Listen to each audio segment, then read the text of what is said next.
6ನೇ ತರಂಗ. 6ನೇ ತರಂಗಕ್ಕೆ ಅಧಿಕಾರಿ ಯಾರಪ್ಪ ಅಂತ ಕೇಳಿದ್ರ, ಯಾವ ಕನಿಷ್ಠ ಅಧಿಕಾರಿಯಾದ ತರ್ಕದೃಷ್ಟಿಯನ್ನು ಕುರಿತು ಸದ್ಗುರುಗಳು ಇಲ್ಲಿಯ ಪರ್ಯಂತರ ಉಪದೇಶ ಮಾಡ್ತಾ ಬಂದ್ರು.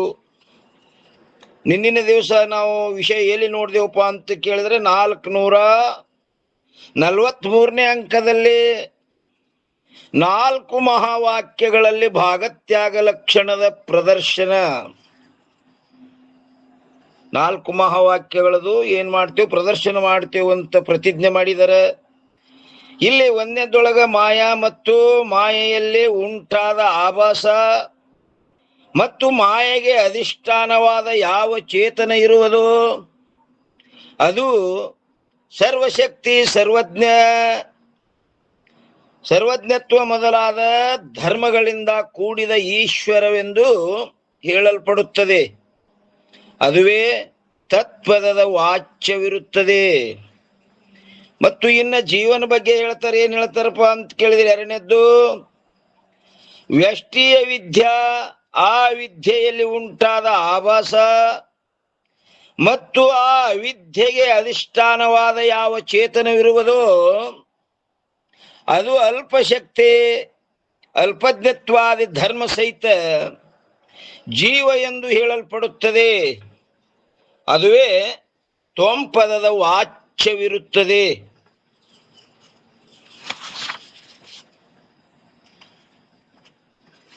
ಅದುವೇ ಏನೈತ್ರಿ, ತ್ವಂಪದದ ವಾಚ್ಯ. ಈ 2 ವಾಚ್ಯಗಳಲ್ಲಿ ಏನಂತಾರ, ತತ್ವಮಸಿ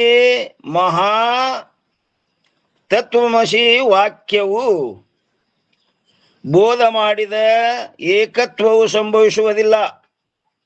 ಈ 2 ವಾಚ್ಯಗಳಲ್ಲಿ, ಯಾವ ತತ್ವದ ವಾಚ್ಯ ಮತ್ತು ತ್ವಂಪದ ವಾಚ್ಯಗಳಲ್ಲಿ ಈ ತತ್ವಮಸಿ ವಾಕ್ಯವು ಬೋಧ ಮಾಡಿದ್ದ ಏಕತ್ವವು ಸಂಭವಿಸುವುದಿಲ್ಲ.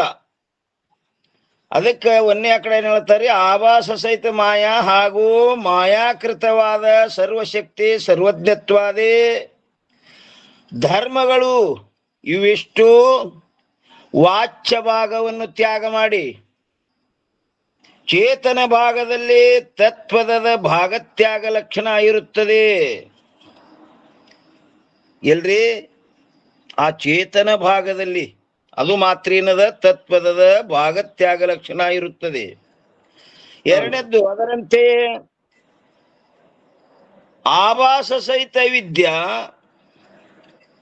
ಆ ಅವಿದ್ಯಾಂಶ ಹಾಗೂ ಅವಿದ್ಯಾಕೃತವಾದ ಅಲ್ಪಶಕ್ತಿ, ಅಲ್ಪಜ್ಞತ್ವಾದಿ ಧರ್ಮಗಳಾದ ಯಾವ ವಾಚ್ಯ ಭಾಗವಿರುವುದೋ ಅದನ್ನು ತ್ಯಾಗ ಮಾಡಿ ಚೇತನ ಭಾಗದಲ್ಲಿ ಏನದ, ತ್ವಂಪದದ ಭಾಗತ್ಯಾಗ ಲಕ್ಷಣ ಇರುತ್ತದೆ.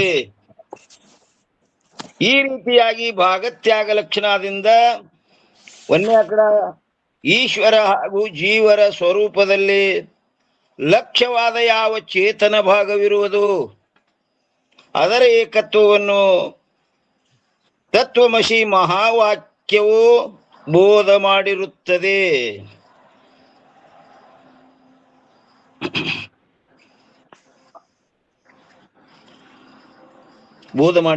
ಮತ್ತು ಇನ್ನು 2ನೇದ್ದು ಅದರಂತೆ ಆಯಮಾತ್ಮ ಬ್ರಹ್ಮ. ಈ ಮಹಾವಾಕ್ಯದಲ್ಲಿ 1ನೇದ್ದು ಆತ್ಮ ಎಂಬ ಪದಕ್ಕೆ ಜೀವನು ವಾಚ್ಯವಾಗಿರುತ್ತಾನೆ.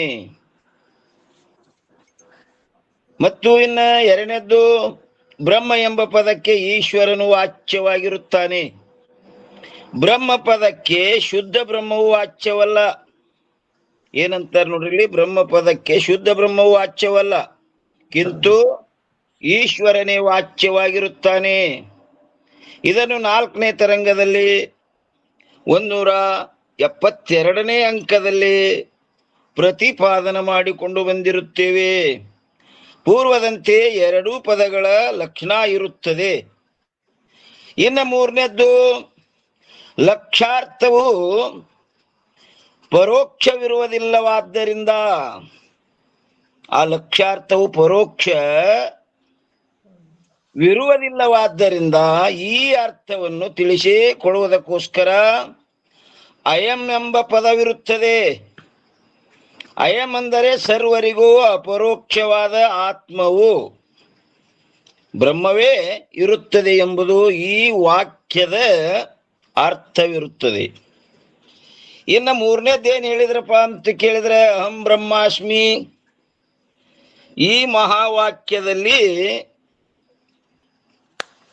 ಅಹಂ ಎಂಬ ಪದಕ್ಕೆ ಜೀವನು ವಾಚ್ಯವಾಗಿರುತ್ತಾನೆ. ನಾನು ಅನು ಪದಕ್ಕೆ ಯಾರೇ ಜೀವನು ವಾಚ್ಯವಾಗಿರುತ್ತಾನೆ. ಮತ್ತು ಎರಡನೇದ್ದು ಬ್ರಹ್ಮ ಎಂಬ ಪದಕ್ಕೆ ಈಶ್ವರನು ವಾಚ್ಯವಾಗಿರುತ್ತಾನೆ.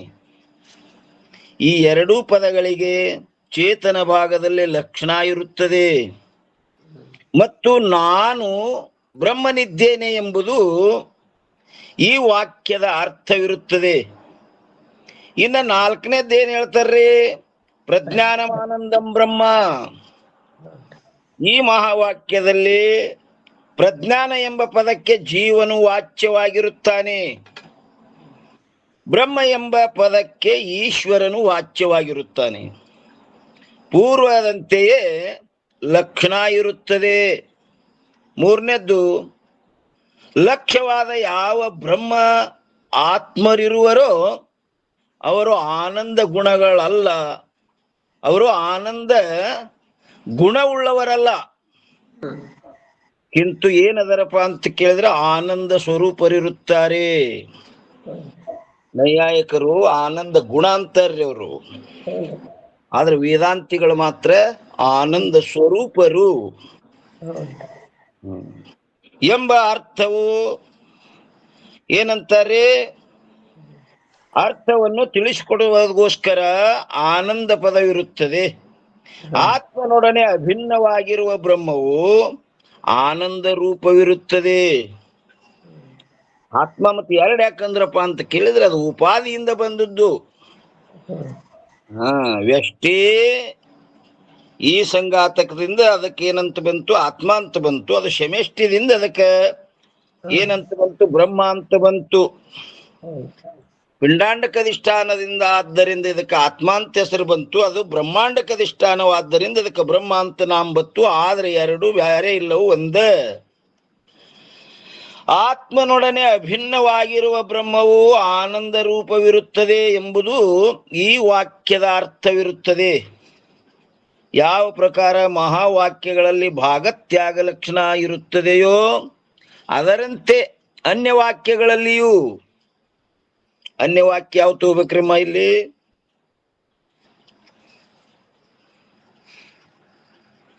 ಯಾವ ಪ್ರಕಾರ ಮಹಾವಾಕ್ಯಗಳಲ್ಲಿ ಭಾಗತ್ಯಾಗ ಲಕ್ಷಣ ಇರುತ್ತದೆಯೋ ಅದರಂತೆ ಅನ್ಯವಾಕ್ಯಗಳಲ್ಲಿಯೂ. ಅನ್ಯವಾಕ್ಯ ಅಂದ್ರೆ ಅವಾಂತರ ವಾಕ್ಯಗಳನ್ರಿ. ಅವಾಂತರ ವಾಕ್ಯ ನೋಡ್ರಿ ಪೂರ. ಅವಾಂತರ ವಾಕ್ಯ ಅದಕ್ಕಂತಾರ್ರಿ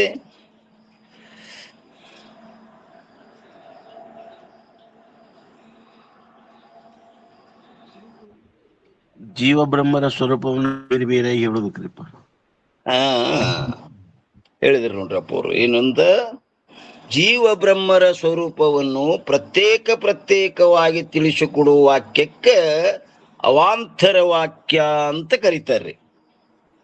ಮಹಾವಾಕ್ಯ ಅಂದ್ರೆ ಜೀವ ಬ್ರಹ್ಮರ ಸ್ವರೂಪವನ್ನು ಅಭೇದ ರೂಪದಿಂದ ತಿಳಿಸಿಕೊಡುವ ವಾಕ್ಯಕ್ಕೆ ಮಹಾವಾಕ್ಯ. ಇಲ್ಲಿ ಅನ್ಯವಾಕ್ಯ ಅಂದ್ರೆ ಅವಾಂತರ ವಾಕ್ಯ. ಅನ್ಯವಾಕ್ಯಗಳಲ್ಲಿ ಹೇಳ್ಯಾರ ನೋಡ್ರಿ.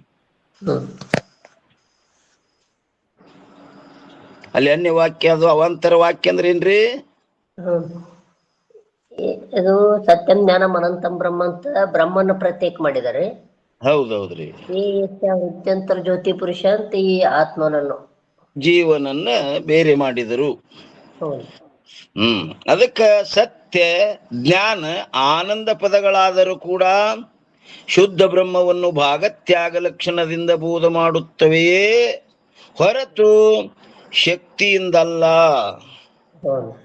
ಅದು ಭಾಗತ್ಯಾಗ ಲಕ್ಷಣದಿಂದ ಬೋಧ ಮಾಡ್ತಾವ್ರಿ, ಶಕ್ತಿಯಿಂದ ಮಾಡುವುದಿಲ್ಲ.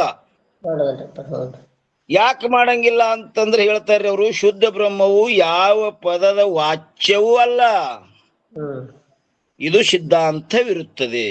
ಹ್ಮ್ ಆ ಶುದ್ಧ ಬ್ರಹ್ಮ ಯಾವ ಪದದ್ದು ವಾಚ್ಯ ಅಲ್ರಿ, ಅದು ಯಾವ ವಾಣಿಗೂ ನೆಲಕುವುದಿಲ್ಲ ಅದು. ನಿರಪೇಕ್ಷಕ ವ್ಯಾಪಕ ಅದ್ರಪ್ಪರ. ಯಾವ ಶಬ್ದಕ್ಕೂ ನೆಲಕಂಗಿಲ್ಲ ಅದು. ಹ್ಮ್ ಹ್ಮ್ ಶಕ್ತಿ ಎಲ್ಲಿ ನಡೀತದಪ್ಪ ಅಂದ್ರೆ ಎಲ್ಲಿ ಗುಣ ಅದ, ಎಲ್ಲಿ ಜಾತಿ ಅದ, ಎಲ್ಲಿ ಕ್ರಿಯೆ ಅದ, ಎಲ್ಲಿ ಸಂಬಂಧದ, ಅಲ್ಲಿ ಶಕ್ತಿ ವೃತ್ತಿ ವ್ಯವಹಾರ ನಡೀತದ್ರಿ. ಹೌದ್ರಿ. ಯಾಕಂದ್ರೆ ಶುದ್ಧ ಬ್ರಹ್ಮನಲ್ಲಿ ಗುಣ ಇಲ್ಲ, ಜಾತಿ ಇಲ್ಲ, ಕ್ರಿಯೆ ಇಲ್ಲ, ಸಂಬಂಧ ಇಲ್ಲ. ಹೌದ್ರಿ. ಇಲ್ಲದ್ದರಿಂದ ಏನಾಗ್ಲಿಲ್ಲ, ಶಕ್ತಿ ಇಂದಲ್ಲದು, ಶಕ್ತಿ ಇಲ್ಲ, ಶಕ್ತಿ ಆಟ ನಡೆಯಂಗಿಲ್ಲ ಅಲ್ಲಿ. ಹೌದು. ಯಾಕಂದರೆ ಶುದ್ಧ ಬ್ರಹ್ಮವು ಯಾವ ಪದದ ವಾಚ್ಯವೂ ಅಲ್ಲ, ಇದು ಸಿದ್ಧಾಂತವಿರುತ್ತದೆ. ಆದ್ದರಿಂದ ಸರ್ವ ಪದಗಳು ವಿಶಿಷ್ಟ ವಾಚಕವಿರುತ್ತವೆ. ಅದೆಲ್ಲ ಏನ್ರಿ, ಸರ್ವ ಪದಗಳು ಹೆಂಗಪ್ಪ ಅಂದ್ರೆ ವಿಶಿಷ್ಟ, ವಿಶೇಷಣ, ವಿಶೇಷ ಕೂಡಿರ್ತಾವ್ರಿ. ಬಹಳಷ್ಟು ವಿಸ್ತಾರ ಅಲ್ಲಿ ಬರ್ತೈತಿ. ಸರ್ವ ಪದಗಳು ವಿಶಿಷ್ಟ ವಾಚಕವಿರುತ್ತವೆ ಮತ್ತು ಶುದ್ಧ ಬ್ರಹ್ಮವು ಶುದ್ಧ ಬ್ರಹ್ಮದ ಲಕ್ಷಕಗಳಾಗಿರುತ್ತವೆ. ಅದ್ವೈತ ಸಿದ್ಧಿ ಶುದ್ಧ ಬ್ರಹ್ಮದ ಲಕ್ಷಕಗಳಾಗಿರುತ್ತದೆ. ಇದು ಗ್ರಹಣ ಮಾಡೋದು ಯೋಗ್ಯ. ಗ್ರಹಣ ಮಾಡೋದು. ಇನ್ನು ಒಂದೇ ಕಡೆ ಮಾಯೆಯು ಆಪೇಕ್ಷಿಕ ಸತ್ಯತ್ವ. ಮಾಯಾ ಹೆಂಗದಪ್ಪ ಅಂದ್ರ ಆಪೇಕ್ಷಿಕ ಸತ್ಯತ್ವವು ಹಾಗೂ ಚೇತನದ ನಿರಪೇಕ್ಷಕ ಸತ್ಯತ್ವವು ಕೂಡಿಕೊಂಡು ಸತ್ ಪದಕ್ಕೆ ವಾಚ್ಯವಾಗಿರುತ್ತದೆ.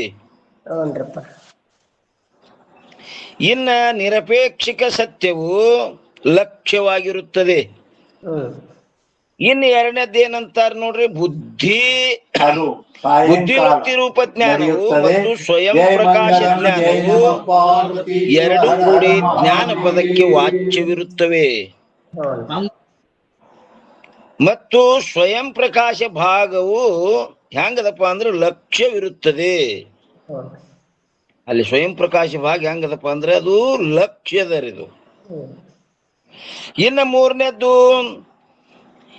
ವಿಷಯ ಸಂಬಂಧ ಜನ್ಯ ಸುಖಾಕಾರವಾದ ಸಾತ್ವಿಕ ಅಂತಃಕರಣದ ವೃತ್ತಿಯು ಹಾಗೂ ಪರಮ ಪ್ರೇಮಕ್ಕೆ ಆಸ್ಪದವಾದ ಸ್ವರೂಪ ಸುಖವು ಏನಂತಾರ ನೋಡ್ರಿ, ಮೂರನೇದ್ದು ವಿಷಯ ಸಂಬಂಧ ಜನ್ಯ ಸುಖಾಕಾರವಾದ ಸಾತ್ವಿಕ ಅಂತಃಕರಣದ ವೃತ್ತಿಯು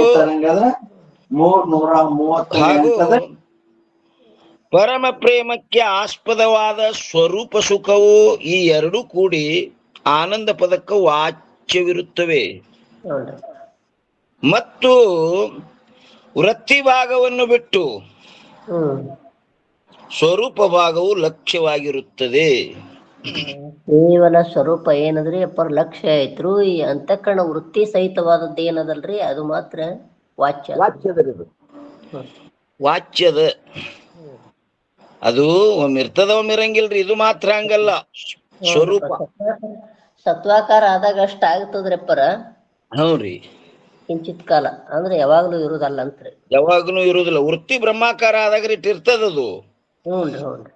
ವೃತ್ತಿ ಯಾವಾಗಲೂ ಬರುದು ಹೋಗುದು ಮಾಡ್ತದ ವೃತ್ತಿ. ಅವಾಗ ಅದು ಆ ಜ್ಞಾನ ಸಹಿತ ಅದ್ ಏನಾಗ್ತದ, ಅದನ್ನು ಬರುದು ಹೋಗುದು ಆಗ್ತದ ಆ ವೃತ್ತಿ ಆ ಉಪಾಧಿಯಿಂದ. ಈ ರೀತಿಯಿಂದ ಶುದ್ಧ ಬ್ರಹ್ಮದಲ್ಲಿ ಸರ್ವ ಪದಗಳ ಲಕ್ಷಣವನ್ನು ಸಂಕ್ಷೇಪ ಶಾರೀರಿಕದಲ್ಲಿ ಮಾಡಿರುತ್ತಾರೆ. ಏನ್ ಹೇಳಿದ್ರಿ, ಈ ರೀತಿಯಿಂದ ಶುದ್ಧ ಬ್ರಹ್ಮದಲ್ಲಿ ಸರ್ವ ಪದಗಳ ಲಕ್ಷಣವನ್ನು ಸಂಕ್ಷೇಪ ಶಾರೀರಿಕದಲ್ಲಿ, ಅದೊಂದು ಗ್ರಂಥ ಅದ್ರಿ ಸಂಕ್ಷೇಪ ಶಾರೀರಿಕ ಅಂತ. ಅದರ ಕರ್ತೃಗಳು ಯಾರಪ್ಪ ಅಂತ ಕೇಳಿದ್ರೆ ಶ್ರೀ ಸರ್ವಜ್ಞಾತ್ಮ ಮುನಿಗಳು. ಸರ್ವ ಪದಗಳ ಲಕ್ಷಣವನ್ನು ಸಂಕ್ಷೇಪ ಶಾರೀರಿಕದಲ್ಲಿ ಸರ್ವಜ್ಞಾತ್ಮ ಮುನಿಗಳು ಮಾಡಿರುತ್ತಾರೆ. ಇನ್ನ 444ನೇ ಅಂಕದಲ್ಲಿ ಏನ್ ಹೇಳ್ತಾರ್ರಿ, ಉಕ್ತಾರ್ಥ ಸಂಗ್ರಹ. ಈಗ ಹೇಳಿದ ಅರ್ಥವನ್ನೇ ಮತ್ತೆ ಸಂಗ್ರಹ ಮಾಡಿ ಹೇಳ್ತಾರ್ರಿ. ಇದು ನೋಡ್ರಪ್ಪರ ವೃತ್ತಿಯಲ್ಲಿ ಸ್ಥಿತವಾದಾಗ ಏನ್ ಸ್ವತ್ವಾಕಾರ ಆಗ್ತದಲ್ರಿ ಇದೇನು ಕ್ಷಣಿಕ ಪ್ರಿಯ ಮೋದ ಪ್ರಮೋದ ವೃತ್ತಿ ಅಂತ ಕಾಣಿಸ್ತದ್ರಿ ಅಷ್ಟೇ ರೀ. ಹಾ ಹ್ಮ್ ಅದು ಯಾವಾಗ್ಲೂ ಮೂಲತಃ ಇರೋದಿಲ್ಲ. ಅದು ಮೂಲತಃ ಸ್ವರೂಪ ಆನಂದೇ ಇರ್ತದ್ರಿ. ಆದ್ರ ಅದು ವಿಷಯದಿಂದ ಬಂತು ಅಂತ ಅವನಿಗೆ ಭಾಸ ಆಗ್ತದಲ್ಲಿ ಅದು. ಜೀವನಿಗೆ ಭಾಸ ಆಗ್ತದ್ರಿ. ಹಾ ಅದು ಯಾ ಸತ್ವಾಕಾರ ಆದಕ್ರೆ ವೃತ್ತಿ ಸ್ಥಿರ ಆಗಿ ನಿಂತಿರ್ತದ, ಅಲ್ಲಿ ಆತ್ಮಂದೇ ಪ್ರತಿಬಿಂಬಿದ್ದಿರ್ತದ. ಆದ್ರೆ ಇವನಿಗೆ ವೃತ್ತಿಯಿಂದ ಆದಾಗ ಅದು ವಿಷಯದಿಂದ ಬಂತು ಅಂತ ನಾವ ಹ್ಮ್ ವಿಷಯದಲ್ಲಿ ಹುಡುಕುದ್ರ ಆನಂದಿಲ್ಲ, ಆದ್ರಲ್ಲಿ ಅವನಿಗೆ ಭ್ರಾಂತಿ ಆಗ್ಯದಷ್ಟೇ. ಹ್ಮ್ ಇಚ್ಛಾನೇ ಇಲ್ಲ ಅಂದ್ರೆ ಸಾತ್ವಿಕ ಆದಕ್ರೆ ಏನಾಗ್ತದ್ರಿ, ವೃತ್ತಿ ಸ್ಥಿರ ಆಗ್ತದ. ಹ್ಮ್ ಹಾ ಹೇಳಿದ್ರಲ್ಲ ಪ್ರಿಯ ಮೋದ ಪ್ರಮೋದ. ಅವನಿಗೆ ಬಾಳೆಹಣ್ಣು ತಿನ್ಬೇಕಂತ ಇಚ್ಛಾಗಿತ್ತು ಮೊದಲ. ಎಲ್ಲೇ ಹುಡುಕ್ಯಾಳಕ್ಕೆ ಏನು ಹೋಯ್ತದು, ವೃತ್ತಿ ಹೊರಗಿರ್ತಾವ, ಬಾಳೆಹಣ್ಣು ಒಳಗಂತೂ ಇರಂಗಿಲ್ಲ. ಹೊರಗ್ ಹೋಯ್ತು, ಒಂದ್ ಜಾನ ಕಾಣಿಸುದು, ಕಾಣಿಸಿದ ಬಳಿಕ ಇಷ್ಟ ವಸ್ತು ದರ್ಶನ ಏನಾಯ್ತ್ರಿ ಅದು ಪ್ರಿಯ ಆಯ್ತು, ಮೋದ ಆಯ್ತ್ರಪ್ಪರ. ಪ್ರಿಯ ಆಯ್ತ್ರಿ, ಪ್ರಿಯ ಆಯ್ತ್ರಿ. ಇಷ್ಟ ವಸ್ತು ದರ್ಶನ ಪ್ರಿಯ. ಹ್ಯಾಂಗ್ ಕೊಡ್ತೀರಿ ಅಂತ ಅಲ್ಲೆಲ್ಲ ಮಾತಾಡಿ ಇಷ್ಟು ಕೊಡ್ತೇವೆ ಅಂದ ಕೂಡಲೇ ಇಷ್ಟು ರೊಕ್ಕ ಕೊಡ್ ತಗೊಂಡ ಮೋದ ಆಯ್ತ್ರಿ. ಹಾ ಇಷ್ಟ ವಸ್ತು ಪ್ರಾಪ್ತಿ ಮೋದ ಇನ್ನು ಸ್ವೀಕಾರ ಮಾಡಿದ್ ನೋಡ್ರಿ. ಹಾ ಸ್ವೀಕಾರ ಮಾಡ್ದ. ಇಷ್ಟ ವಸ್ತು ಅನುಭವ ಪ್ರಮೋದ ಆಯ್ತ್ರಿ. ಮತ್ತ ಆ ಕ್ಷಣ ಮತ್ ಹೋಯ್ತ್ರಿ ಅದ ಆಮೇಲೆ ಅದು ಹೋಗ್ತದೆ, ಅದು ಇಲ್ಲಲ್ಲ ಅಲ್ಲಿ ಅದು.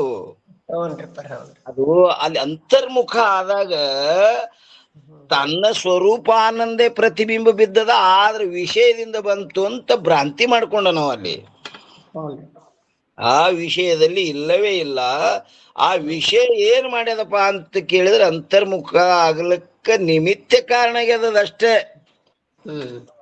ಉಪಾದಾನ ಕಾರಣ ಇಲ್ಲಿ ತನ್ನ ಸ್ವರೂಪದೇ ಅದ ಆನಂದದ. ಅವನಿಗೇನಾಗ್ಯದ್ರಿ, ಅಲ್ಲಿ ಭ್ರಾಂತಿ ಆಗಿ ವಿಷಯದಿಂದ ಬಂತು ಅಂತ ತಿಳ್ಕೊತಾನ ಅಜ್ಞಾನಿ.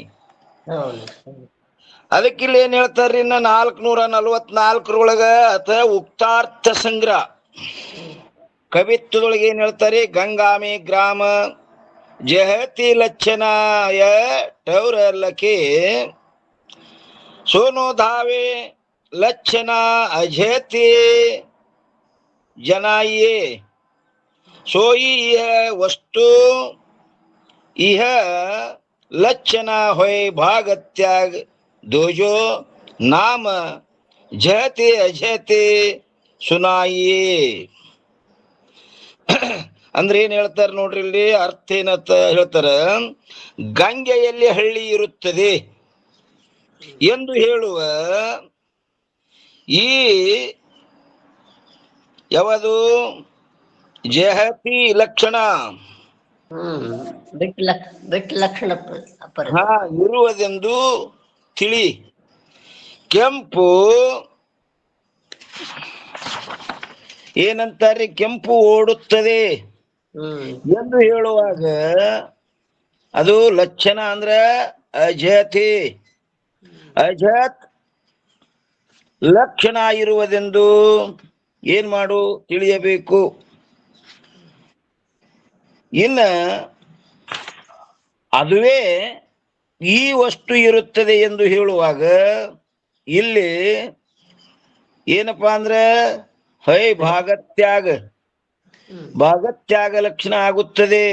ಅದುವೇ ಇದು ಇರುತ್ತದೆ ಅನ್ನುವಾಗ ಏನಾಗ್ತದ್ರಲ್ಲಿ, ಆ ಜಹತಿನೂ ಕುಂಡ್ರಂಗಿಲ್ಲ, ಅಜತಿನೂ ಕುಂಡ್ರಂಗಿಲ್ಲ. ಏನ್ ಕುಂಡಿರ್ತದ, ಭಾಗತ್ಯಾಗ.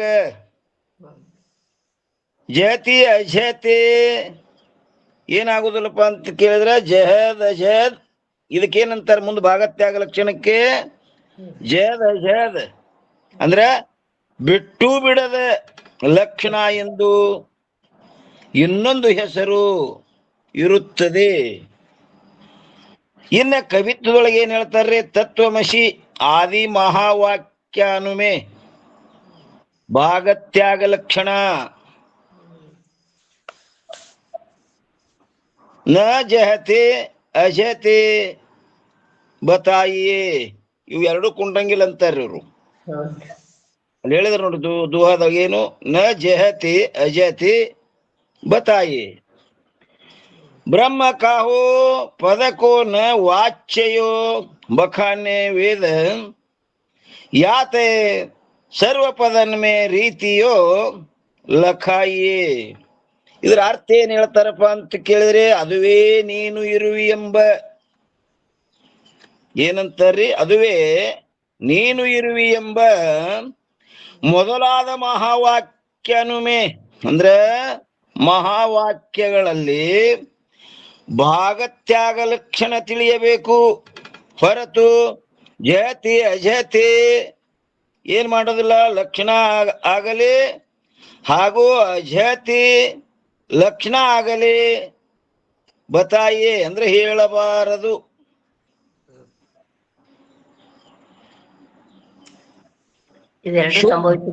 ಹಾ, ಎರಡು ಸಂಭವಿಸಂಗಿಲ್ರಿ ಅವು. ಯಾಕ ಒಂದು ಬಿಡುದದ, ಒಂದು ಅಧಿಗ್ರಹಣ ಮಾಡುದಲ್ಲಿ. ಯಾಕಂದ್ರೆ ವಿರೋಧ ಭಾಗ ತ್ಯಾಗ ಆಗುದೇ ಇಲ್ಲ ಇಂದ ಬಿಟ್ಟೆ ಅಂದ್ರೆ ಲಕ್ಷ್ಯ ಸಹಿತ ಹೋಯ್ತು. ಅತಿಗ್ರಹಣ ಮಾಡಿದೆ ಅಂದ್ರೆ ಮತ್ತೆಷ್ಟು ಹೆಚ್ಚಿಗೆ ಬಂದು ಕೂತು ಏನಲ್ಲಿ ವಾಚ್ಯ ಕಳಿಬೇಕತಿ, ವಾಚ್ಯ ಕಳಿಲಿಲ್ಲ, ಲಕ್ಷ್ಯ ಸಿದ್ಧ ಆಗುದಿಲ್ಲ ಇಂದ. ಶುದ್ಧ ಚೇತನವು ಯಾವ ಪದದ ವಾಚ್ಯವೂ ಆಗುವುದಿಲ್ಲವೆಂದು ಹೀಗೆ ವೇದವು ಹೇಳುತ್ತದೆ. ಆದ್ದರಿಂದ ಸರ್ವ ಪದನ್ಮೆ ಅಂದ್ರೆ ಸರ್ವ ಶಬ್ದಗಳಲ್ಲಿ ಮುಂದೆ ಹೇಳುವ ರೀತಿಯಂತೆ ತಿಳಿದುಕೊಳ್ಳಬೇಕು. ಇನ್ನು ಮತ್ತೊಂದು ಕವಿತ್ವದೊಳಗೆ ಏನ್ ಹೇಳ್ತಾರೆ ನೋಡ್ರಿ, ಮಾಯಾಮಹಿ ಸತ್ವತಾ ಜೋ और बांधे बकायत ब्रह्म माही सत्यता सो और बांधे बखाए दो मिले सत्य पद वाच्य मुनि बाकत हुए ब्रह्म माही सत्यता सो लक्ष्य भाग रखाये. ಅಂದ್ರೆ ಅದ್ರ ಅರ್ಥ ಏನ್ ಹೇಳ್ತಾರೆ, ಮಾಯೆಯಲ್ಲಿ ಯಾವ ಸತ್ಯತ್ವವಿರುವುದೋ, ಮಾಯೆಯಲ್ಲಿ ಯಾವ ಸತ್ಯತ್ವವಿರುವುದೋ ಅದು ಬೇರೆ ಪ್ರಕಾರವಾಗಿರುವುದು, ಅಂದರೆ ಸತ್ಯವೆಂದು ಹೇಳಲ್ಪಟ್ಟಿರುವುದು. ಬ್ರಹ್ಮಮಾಯಿ ಅಂದ್ರ ಬ್ರಹ್ಮದಲ್ಲಿರುವ ಯಾವ ಸತ್ಯತ್ವವು ಅದು ಬೇರೆ ಪ್ರಕಾರ ಅಂದರೆ ನಿರಪೇಕ್ಷಿಕ ಸತ್ಯವೆಂದು ಹೇಳಲ್ಪಡುತ್ತದೆ. ಆಪೇಕ್ಷಿಕ ಸತ್ಯತ್ವವು ಹಾಗೂ ನಿರಪೇಕ್ಷಿಕ ಸತ್ಯತ್ವಗಳೆರಡೂ ಕೂಡಿ ಸತ್ಪದದ ವಾಚ್ಯ ಎಂಬ ಪದಕ್ಕೆ ವಾಚ್ಯವಾಗಿರುತ್ತದೆ ಎಂದು ಮುನಿ ಅಂದ್ರ ಬ್ರಹ್ಮಜ್ಞಾನಿಗಳು, ಅಂದ್ರೆ ಮುನಿ ಅಂದ್ರೆ ಯಾರು, ಬ್ರಹ್ಮಜ್ಞಾನಿಗಳು. ಮುನಿ ಅಂದ್ರೆ ಯಾರಿಗಂತಾರಮ್ಮ? ಅಪ್ಪರ ನಿರಂತರ ಅದ್ವಿತೀಯ ಮನನ. ನಿರಂತರ ಅದ್ವಿತೀಯ ಸ್ವಲ್ಪ ಕಮ್ಮಿ ಬೀಳ್ತದ ನೋಡ್ರಮ್ಮ, ಇನ್ನೊಂದು ಸ್ವಲ್ಪ.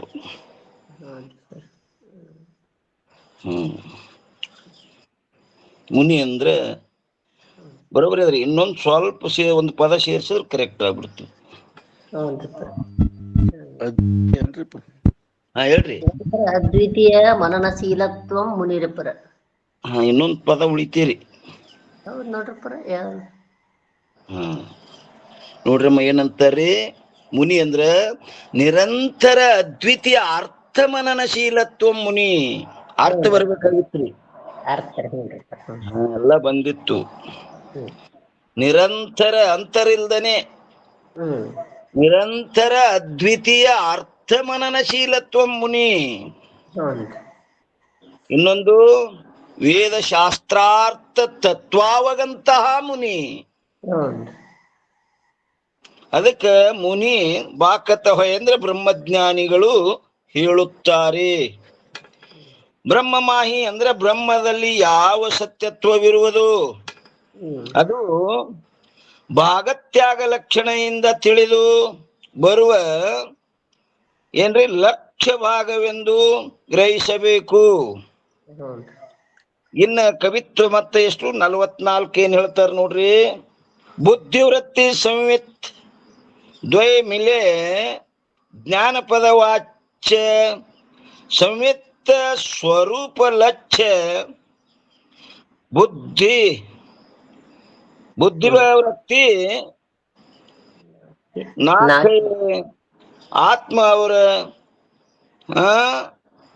ಇಷ್ಟಕ್ಕೋ ಸುಖ ವಾಚ್ಯ ಪದ ಆನಂದಕ್ಕೋ ವಿಷಯ ಸುಖ ತ್ಯಾಗ ಆತ್ಮ ಸುಖ ಲಕ್ಷ್ಯ ಆಖ್ಯೆ. ಇದ್ರ ಅರ್ಥ ಏನ್ ಹೇಳ್ತಾರಪ್ಪ ಅಂತ ಕೇಳಿದ್ರೆ, ವೃತ್ಯಾತ್ಮಕ ಜ್ಞಾನವು ಏನಂತಾರಿ? ವೃತ್ಯಾತ್ಮಕ ಜ್ಞಾನವು ಚೈತನ್ಯದ ಅಂದ್ರೆ ವೃತ್ಯಾತ್ಮಕ ಜ್ಞಾನವು ಹಾಗೂ ಚೇತನದ ಸ್ವಯಂ ಪ್ರಕಾಶ ರೂಪ ಜ್ಞಾನವು ಎರಡು ಕೂಡಿ ಜ್ಞಾನ ಪದ ಅಂದ್ರೆ ಜ್ಞಾನ ಎಂಬ ಪದಕ್ಕೆ ವಾಚಾರ್ಥವಾಗಿವೆ. ವೃತ್ಯಾತ್ಮ ಜ್ಞಾನ ಮತ್ತು ಸ್ವರೂಪ ಜ್ಞಾನ ಎರಡು ಕೂಡಿ ವಾಚ್ಯಾರ್ಥ ಐತ್ರಿಪ್ಪ, ಎರಡು ಜ್ಞಾನ ಪದಕ್ಕೆ ವಾಚ್ಯಾರ್ಥವಾಗಿದೆ. ಇವುಗಳಲ್ಲಿ ಸಂವಿತ್ ಅಂದ್ರೆ ಸ್ವರೂಪ ಅಂದ್ರೆ ಸ್ವಯಂ ಪ್ರಕಾಶವಾದ ಜ್ಞಾನವು ಹೆಂಗಾಗಿದ್ರಿ ಲಕ್ಷ್ಯ ಭಾಗವಿರುತ್ತದೆ. ಕೇವಲ ಚೈತನ್ಯದ ಸ್ವಯಂ ಪ್ರಕಾಶ ಏನದಲ್ರಪ್ಪರ ಲಕ್ಷ್ಯ ಭಾಗ ಆಯ್ತು. ಲಕ್ಷ್ಯ ಭಾಗದ ನೋಡ್ರಿ ಅದು ಯಾವದ್ರಿ? ಸ್ವಯಂ ಪ್ರಕಾಶ ರೂಪ ಜ್ಞಾನವು. ಸ್ವಯಂ ಪ್ರಕಾಶ ಅದಕ್ಕಂತಾರ್ರಿಮ್ಮ ಅವೇದ್ಯತ್ವೇ ಸತಿ ಅಪರೋಕ್ಷತ್ವಂ ಸ್ವಯಂ ಪ್ರಕಾಶ. ಸ್ವಯಂ ಪ್ರಕಾಶತ್ವಂ ಅವೇದ್ಯತ್ವೇ ಸತಿ ಅಪರೋಕ್ಷತ್ವಂ ಸ್ವಯಂ ಪ್ರಕಾಶ. ಸ್ವಯಂ ಪ್ರಕಾಶತ್ವಂ ಇಷ್ಟ್ಯಾಕ್ ಪದಗಳಿಟ್ಟಾರ್ರಿಮ್ಮ? ಬರೇ ಅವೇದ್ಯವಾದದ್ದಕ್ಕೆ ಅಪರೋಕ್ಷ ಸ್ವಯಂ ಪ್ರಕಾಶ ಅಂದ್ರೆ ಎಣಗಿಲ್ಲನ್ರಿ? ಅವೇದ್ಯ ಆಗ್ಲಾರ್ದು ಇನ್ನ ಅದಾವಲ್ರಪ್ಪ ವಸ್ತುಗಳು ಬೇರೆ ಬೇರೆ. ಓದಾವ್ ನೋಡ್ರಿ, ಅಲ್ಲಿ ಹೋಗ್ತದ್ರ ಹಿಂದ. ಯಾವ್ರಮ್ಮವು? ಆಕಾಶಾದಿಗಳು ವೇದ್ಯ ಆಗುದಿಲ್ಲಲ್ರಪ್ಪ. ಬಂಜಿ ಮಗ ಮಲ್ದ ಕೂಡ ಕವು ಅವೇದ್ಯದವು ಅವಕ್ಕೆ ಸ್ವಯಂ ಪ್ರಕಾಶ ಅನ್ಬೇಕಾಗ್ತದ್ರಿಂದ ಅಲ್ಲಿ ಹೋಗ್ತದಪ್ಪ ಅಂತೇಳಿ ಮುಂದೆ ಪದ ಏನಿಟ್ರಿ? ಅಪರೋಕ್ಷ. ಕಾಣ್ಲಾರ್ದು ಇವು ವಸ್ತು ಅದಾವಲ್ಲ ಅವಕ್ರಾಗ ಹೋಗ್ತದಂತ್ರಿ. ಅವಕ್ರನಾಗ ಹೋಗ್ತದ್ರಿ, ಅವು ಅವೇದ್ಯ ಅದಾವ, ಎಷ್ಟು ಅದಾವಿನ ಅಲ್ಲಿ ಹೋಗ್ತದವ ಅಂತೇಳಿ ಅಪರೋಕ್ಷ ಅಂತಿಟ್ರಿ. ಪ್ರತ್ಯಕ್ಷ ಅಪರೋಕ್ಷ ಇಡುವುದರಿಂದ ಅಲ್ಲಿ ಎಲ್ಲೆಲ್ಲಿ ಹೋಗಿತ್ತಲ್ಲ ಅಲ್ಲಿ ಇದೆಲ್ಲ ನಿವಾರಣೆ ಆಗಿ ಇಲ್ಲೇ ಬಂತ್ರಿ ಅದು ಈಗ. ಯಾಕಂದ್ರ ಅವು ಯಾವು ಬಂಜಿ ಮಗ ಮಲದ ಕೂಡ ಅಪರೋಕ್ಷ ಇಲ್ಲವು, ಬರೇ ನುಡಿ ಮಾತ್ರದವ್ರು.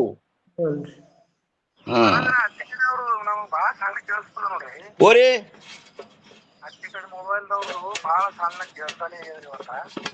ಸಣ್ಣ ಕೇಳಿಸ್ಲತ್ತರಿ ನಿಮ್ಗ?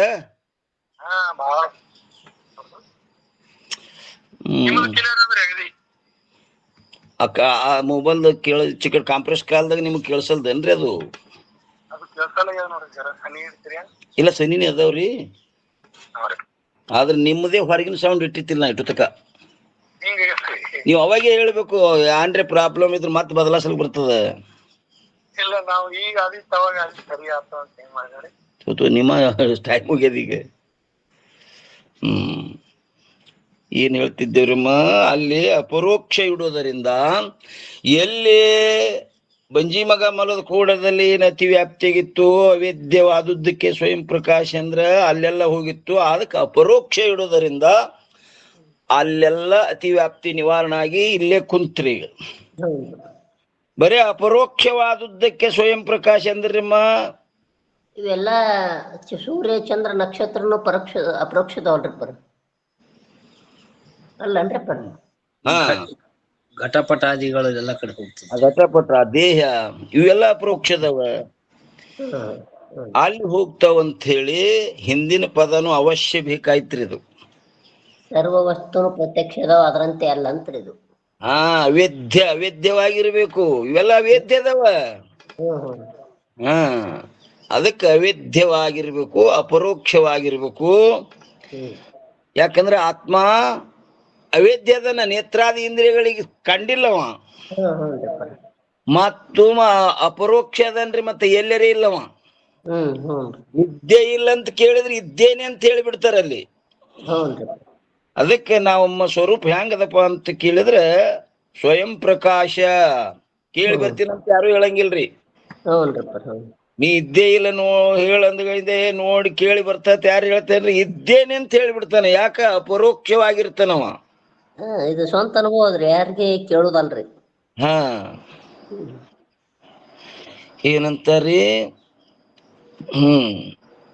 ವೃತ್ಯಾತ್ಮಕ ಜ್ಞಾನವು ಹಾಗೂ ಚೇತನದ ಸ್ವಯಂ ಪ್ರಕಾಶ ರೂಪ ಜ್ಞಾನವು ಎರಡೂ ಕೂಡಿ ಜ್ಞಾನ ಪದ ಎಂಬ ಪದಕ್ಕೆ ವಾಚ್ಯಾರ್ಥವಾಗಿದೆ.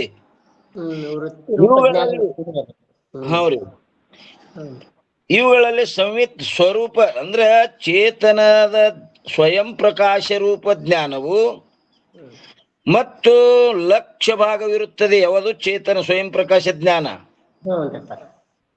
ಅದನ್ನು ಗ್ರಹಿಸಿ ಬುದ್ಧಿವೃತ್ತಿ ಅಂದ್ರೆ ವೃತ್ತಾತ್ಮಕ ಜ್ಞಾನವು ತ್ಯಾಗ ಮಾಡಬೇಕು. ಅದು ವೃತ್ತಾತ್ಮಕ ಜ್ಞಾನ ಕೈ ಬಿಡುದ್ರಿ ಅದ್ರದ್ದು. ಯಾಕಂದ್ರೆ ವಾಚ್ಯದದು. ಸ್ವಯಂ ಪ್ರಕಾಶ ಜ್ಞಾನ ಏನದ್ರಿ? ಅದ್ರ ಲಕ್ಷ್ಯದ. ಆತ್ಮನಲ್ಲಿರುವ ಹಾಗೂ ವಿಷಯಕ್ಕಂದ್ರ ವಿಷಯಗಳಲ್ಲಿರುವ ಸುಖಗಳೆರಡು ನೋಡ್ರಿ. ನಂತರ ಆತ್ಮನಲ್ಲಿರುವ ಹಾಗೂ ವಿಷಯಗಳಲ್ಲಿರುವ ಸುಖಗಳೆರಡು ಕೂಡಿ ಎದಕ್ಕ? ಆನಂದವೆಂಬ ಪದಕ್ಕೆ ವಾಚ್ಯಾರ್ಥವಾಗಿದೆ. ಆನಂದ ಎಂಬ ಪದಕ್ಕೆ ವಾಚ್ಯಾರ್ಥವಾಗಿದೆ. ಇವುಗಳಲ್ಲಿ ಏನ್ರಪ್ಪ? ವಿಷಯ ಸುಖ ತ್ಯಾಗದ. ವಿಷಯ ಸುಖವನ್ನು ತ್ಯಾಗ ಮಾಡಿ, ಆ ವಿಷಯ ಸುಖ ಏನದಲ್ಲದು ವಾಚ್ಯದದು ತ್ಯಾಗ ಮಾಡಿ ಲಕ್ಷ್ಯ ಭಾಗವಾದ ಆತ್ಮ ಸುಖವನ್ನು ಬಯಸುವಂಥವನಾಗು. ಯಾರಿಗೆ ಹೇಳ್ಗತ್ತಾರ? ತರ್ಕ ದೃಷ್ಟಿಗೆ ಹೇಳ್ಗತ್ತಾರ ಗುರುಗಳು. ಅದಕ್ಕೆ ಮತ್ತಿನ್ನ 445 ತರ್ಕ ದೃಷ್ಟಿ ಶಿಷ್ಯ ಏನ್ ಮಾಡ್ತಾನಪ್ಪ ಅಂತ ಕೇಳಿದ್ರೆ ಪ್ರಶ್ನೆ ಮಾಡ್ತಾನ್ರಿ. ಏನು ಪ್ರಶ್ನೆ ಮಾಡ್ತಾನಪ್ಪ ಅಂತ ಕೇಳಿದ್ರೆ, ಎರಡು ಪದಗಳಲ್ಲಿ ಲಕ್ಷಣ ಒಪ್ಪುವುದು ನಿಷ್ಫಲವಿರುತ್ತದೆ. ನೀವು ತತ್ಪದದಾಗನೂ ಲಕ್ಷಣ ಮಾಡ್ತೀರಿ, ತ್ವಂಪದದ ಲಕ್ಷಣ ಮಾಡ್ತೀರಿ, ಎರಡು ಪದಗಳ ಲಕ್ಷಣ ಮಾಡುವುದು ನಿಷ್ಫಲ ಆಗ್ತದ್ರಿ ಅಂತ. ನಾವು ಒಂದ್ರೊಳಗ ಮಾಡ್ರಿ, ಯಾವದ್ರೊಳಗರೇ. ಅದಕ್ಕಿನ್ನೇನ್ ಹೇಳ್ತಾರ ನೋಡ್ರಿ, ಮಹಾವಾಕ್ಯಗಳಲ್ಲಿ ವಿರೋಧವನ್ನು ದೂರ ಮಾಡುವುದಕ್ಕೋಸ್ಕರ ಎರಡೂ ಪದಗಳಲ್ಲಿಯೂ ಲಕ್ಷಣ ಅಂಗೀಕಾರ ಮಾಡುವಲ್ಲಿ ಯಾರೋ ಒಬ್ಬರು ಹೀಗೆ ಹೇಳುತ್ತಾರೆ. ಏನ್ ಹೇಳ್ತಾರ? ಒಂದೇ ಪದದಲ್ಲಿ ಲಕ್ಷಣ ಅಂಗೀಕಾರ ಮಾಡುವುದರಿಂದಲೇ ವಿರೋಧವು ದೂರವಾಗುತ್ತದೆ ಅಂದ ಮೇಲೆ ಎರಡೂ ಪದಗಳಲ್ಲಿ ಲಕ್ಷಣ ಮಾಡುವುದರಲ್ಲಿ ಪ್ರಯೋಜನವಿರುವುದಿಲ್ಲ. ಒಂದ್ರದಾಗ ಮಾಡಿದ್ರೆ ವಿರೋಧ ದೂರ ಆಗಿ ಹೋಗ್ತದ.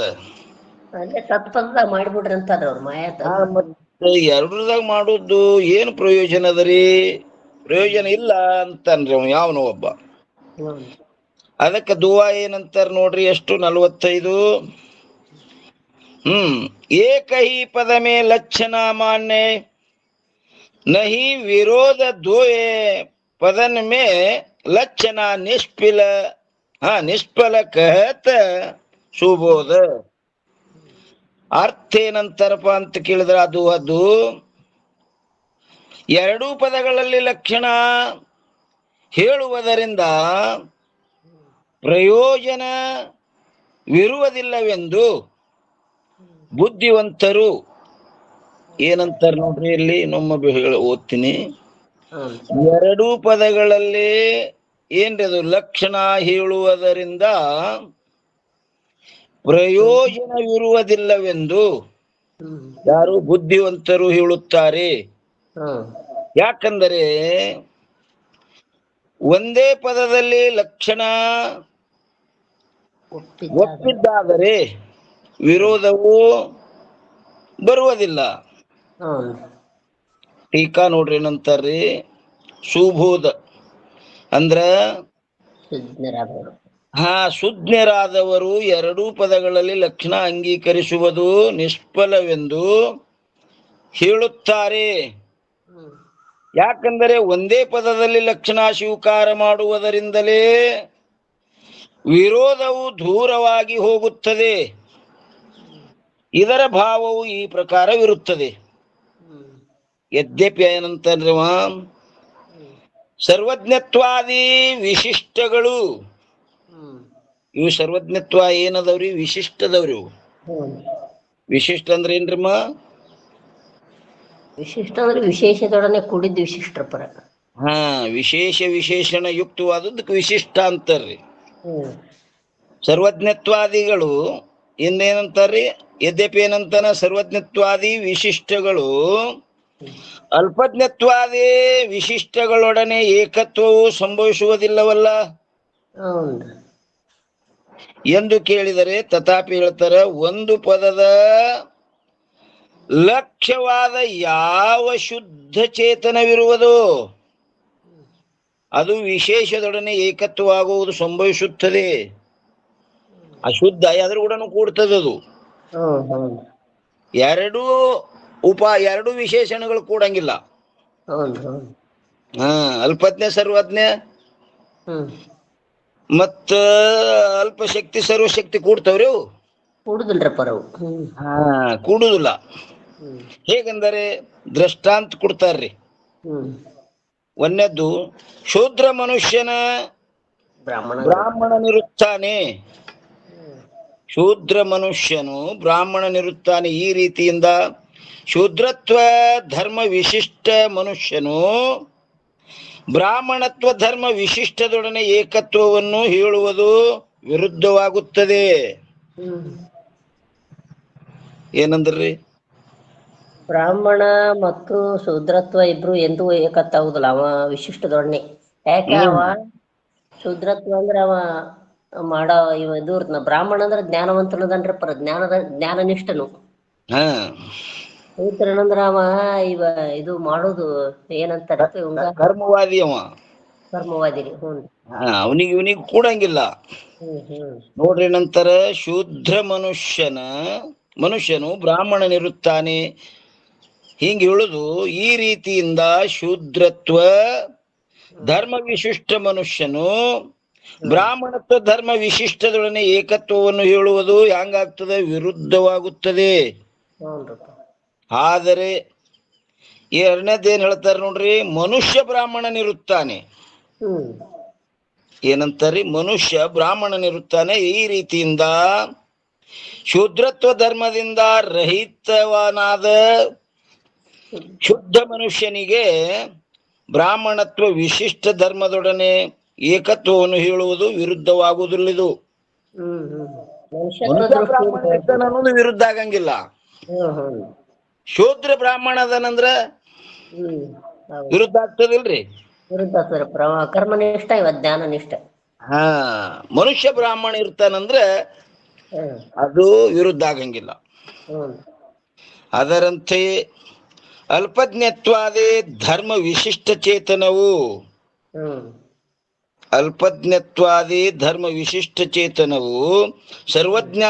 ಸರ್ವಜ್ಞತ್ವಾದಿ ಧರ್ಮ ವಿಶಿಷ್ಟದೊಡನೆ ಏಕತ್ವವನ್ನು ಹೇಳುವುದು ವಿರುದ್ಧವಾಗುತ್ತದೆ. ಅವ ಸರ್ವಜ್ಞನೂ ಅದನ, ಅಲ್ಪಜ್ಞ ಅದನ. ಅವ್ರಿಬ್ರು ಏಕತ್ವ ಆಗ್ತಾರಂದ್ರೆ ವಿರುದ್ಧ ಆಗ್ತದ. ಇನ್ನು ಎರಡನೇ ಕಡೆ, ಆದರೆ ಜೀವವಾಚಕ ಪದದ ಹಾಗೂ ಈಶವಾಚಕ ಪದದ ಚೇತನದಲ್ಲಿ ಲಕ್ಷಣ ಮಾಡಿ ಚೇತನ ಮಾತ್ರಕ್ಕೆ ಸರ್ವಜ್ಞತ್ವಾದಿ ಧರ್ಮ ವಿಶಿಷ್ಟದೊಡನೆಯಾಗಲಿ ಅಥವಾ ಅಲ್ಪಜ್ಞತ್ವಾದಿ ಧರ್ಮ ವಿಶಿಷ್ಟದೊಡನೆ ಯಾಗಲಿ ಏಕತ್ವವನ್ನು ಹೇಳುವುದರಲ್ಲಿ ವಿರೋಧವಾಗುವುದಿಲ್ಲ. ಆದ್ದರಿಂದ ಎರಡೂ ಪದಗಳಲ್ಲಿ ಲಕ್ಷಣ ಒಪ್ಪುವುದರಲ್ಲಿ ಯಾವ ಯುಕ್ತಿಯೂ ಇಲ್ಲ ಅಂತ ಇಲ್ಲಿ ತನ ವಾದ ಮಾಡಿದ್ರಿ ಅವ.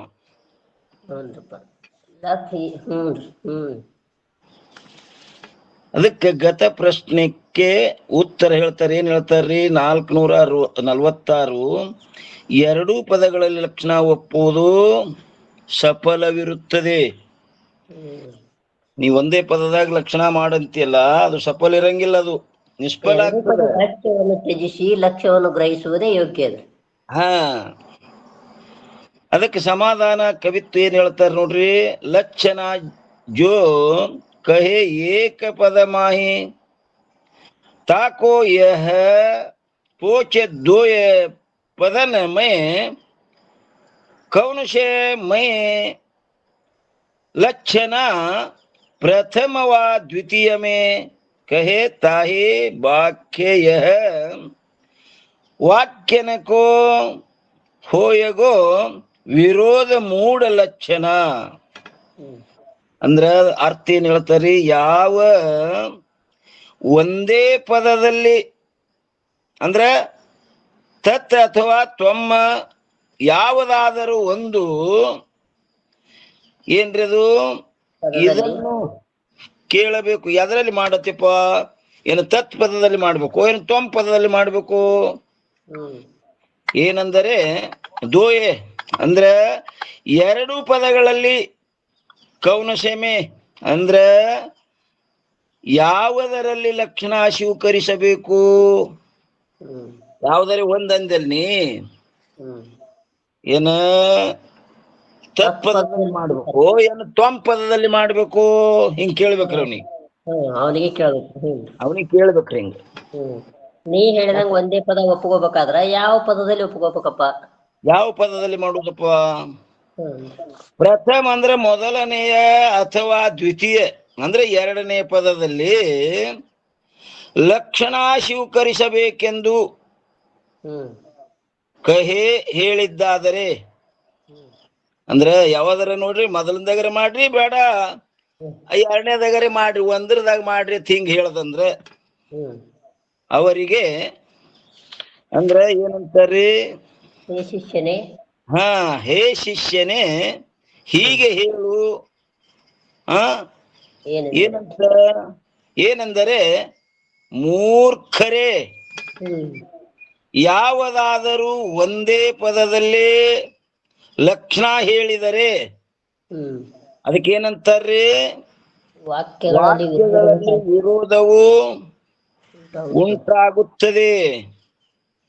ಮತ್ತಿಷ್ಟು ವಾಕ್ಯದಲ್ಲಿ ಮತ್ತಿಷ್ಟು ವಿರೋಧ ಉಂಟಾಗ್ತದೆ ಒಂದ್ರದಾಗ ಹೇಳಂದ್ರೆ. ಒಂದು ಲಕ್ಷ ಭಾಗ ಸ್ವೀಕಾರ, ಒಂದು ವಾಚ್ಯ ಭಾಗ ಸ್ವೀಕಾರ ಮಾಡಿದ್ರೆ ಹೆಂಗ ಆಗ್ತದ್ರಪ್ಪ? ಆಗುದಿಲ್ಲ, ಆಗುದಿಲ್ಲ. ಏನಂತಾರ ನೋಡಿ ಇಲ್ಲಿ ಕವಿತ್ವ ಏನಂತಾರ? ತೀನಿ ವಾಕ್ಯ ಮಧ್ಯ ಜೀವವಾಚಕ ಪ್ರಥಮ ಪದ ತತ್ವಮಶೆ ಮಾಯೆ ಯಾಮೆ आदि पद ईश लक्षण प्रथम व द्वितीय को नेम नहीं बने याते बाखत द्वपदन में लक्षण सुलक्षण. ಅಂದ್ರೆ ಅರ್ಥ ಏನ್ ಹೇಳ್ತಾರ? ಮೂರು ವಾಕ್ಯ ಮಧ್ಯೆ ಅಂದ್ರೆ ಮಹಾವಾಕ್ಯಗಳಲ್ಲಿ ಪ್ರಥಮ ಪದ ಅಂದ್ರೆ ಮೊದಲನೆಯ ಪದವು ಜೀವವಾಚಕ ಜೀವಬೋಧಕವಾಗಿದ್ದು, ಯಾವ್ರಿ? ಮೂರು ಮಹಾವಾಕ್ಯಗಳಲ್ರಿ. ಒಂದು ತೊಂಪದ ಹೇಳ್ತಾರ ನೋಡ್ರಿ ಮೊದಲ್ರಿ. ಮೂರು ಮಹಾವಾಕ್ಯಗಳಲ್ಲಿ ಯಾವ? ಪ್ರಜ್ಞಾನಂ ಬ್ರಹ್ಮ, ಆಯಮಾತ್ಮ ಬ್ರಹ್ಮ, ಅಹಂ ಬ್ರಹ್ಮಾಸ್ಮಿ ಅನ್ನೋದರಲ್ಲಿ ಜೀವವಾಚಕ ಮೊದಲದರಿ.